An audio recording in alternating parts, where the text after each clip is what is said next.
your team's done well down there. You had a good spring, huh? Well, we had some real good extra players. Really, your record usually is a reflection of who plays the last 4 innings and who are the guys that come over from minor league camp to finish a game. So, I think it's a reflection of our depth. We have some, we brought in a lot of players. We were a destination for a lot of the guys that, were on the bubble about making teams and being able to impact clubs. So, I think we've done a really good job, I think, of bringing in some players that are going to impact us during the season, provide us some more depth because, Mike, that's who we are. We've got to have some depth and be able to present some challenges. Hey, you did that last year, picking up guys like McLeod, who did a great job for you, and guys like that, and a million other guys too. So you did it in a variety of ways. Had a wonderful season, and I think you have, Buck, confounded the critics this year because everyone's saying, can the Orioles be that good again in close games? Can they be that good again in extra inning games? Can they have that kind of magic again? What's the answer? Well, I don't know. We'll see. There aren't any Cinderellas in our game. We play too many games, Mike, and it's. If we can get deep in the games with our starters, which is the exact same thing I told everybody last year, we'll have a chance to have some fun this summer. And you really can't develop a bullpen unless you have some consistency of the number of innings and the situations you have to expose them to. And we're very proud of the health of our bullpen last year, and a lot of it had to do with we were able to pass the load around, and that'll be a key for us again. And if we really took off last year, when we started catching the ball a lot better at the corners and all over, and we run McLeod and Jones and Markakis out there. We have 3 outfielders that won a Gold Glove, and Hardy and Wieters. It looks like we're going to get Roberts and Reinhold and Markakis back healthy, which we played a majority of our games without last year. So we like where we are, and we know who we are, and we're going to try to stay true to what we have to do to be successful. Fascinating division this year, Buck. No question that it's a different year for Toronto. It's a different year for your team.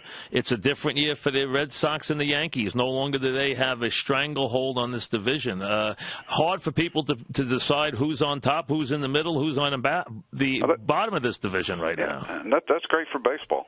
It really is. It's the way it's supposed to be. And, I don't spend much time. I haven't looked at the statistics sheet all spring. I don't put much. The way the wind blows down here, it's like we're trying to evaluate aluminum bats. But, it's a given. Those 4 teams are going to be good and going to be competitive. We just got to stay focused on what we have to do. And knowing, the way we have to do it. And everybody does it the same. I think one of the keys for organizations are knowing who you are, knowing how you got to do it. And good clubs. I love what Boston's done in the off season. Tampa's, it hits me every time we play them how good they're going to be this year. Everybody knows the Yankees are going to be good, and the Red Sox have done quietly some of the best things. They respent that money. They moved on some very good players who have great attitudes and play the game hard. And their bullpen right now, they got a good bullpen. Their bullpen is as good as anybody in baseball. Very good bullpen. I agree, and that's what you did, and that's true because it's an interesting way to look at it, Buck. And I think you guys showed people the way that by fixing a bullpen and then trying to get starters who may not be the guys who are the big stars or cost that kind of crazy money. If they can get you into the middle of the game, you can win that tight game in the bullpen, and that's what you've done, and that looks like what Boston's recipe is going to be this year. Well, they've got some guys with a real good track record down there, and that's what the most volatile part of probably putting a roster together is non-closer relievers because you really don't. But it's not as volatile if there are a finite number of outs you have to get there. You're having to put them into positions that they're not suited for. Then you're going to pay the piper there. Someone says, "What's your role?" What's my role? Well, your role, if we're getting our starter bumped out in the 3rd or 4th inning, is all everybody on board, and somebody's got to finish the game. So it also puts guys in harm's way because you're constantly getting guys up in the bullpen when you shouldn't have to get them up 2 or 3 times, and that's where the health is affected.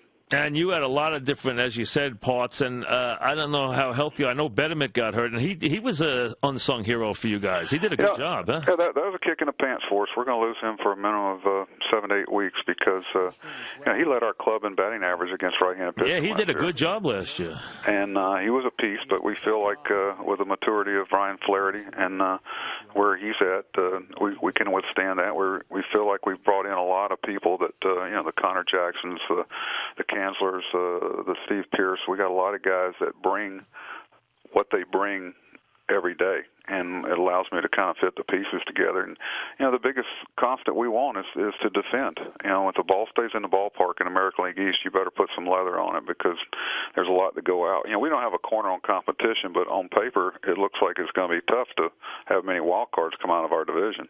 It does look that way. You never know how it shakes out. It does look that way right now. We're talking, of course, with Buck Showalter, as this AL East is competitive top to bottom.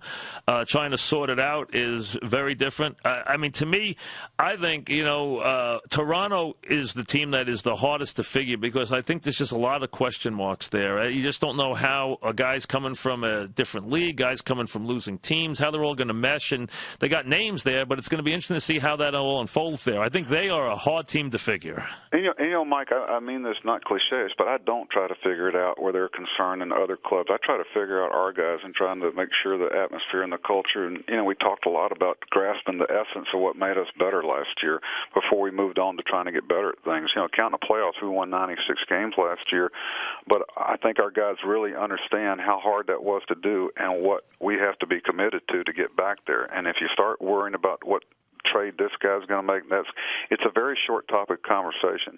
It's like a reunion here in the spring. Our guys couldn't wait to get back together again, where a lot of springs I've been to, it's like, geez, the off season was too short. It's obvious these guys have respect for each other, and more than anything, Mike, it's a team that's real easy to trust.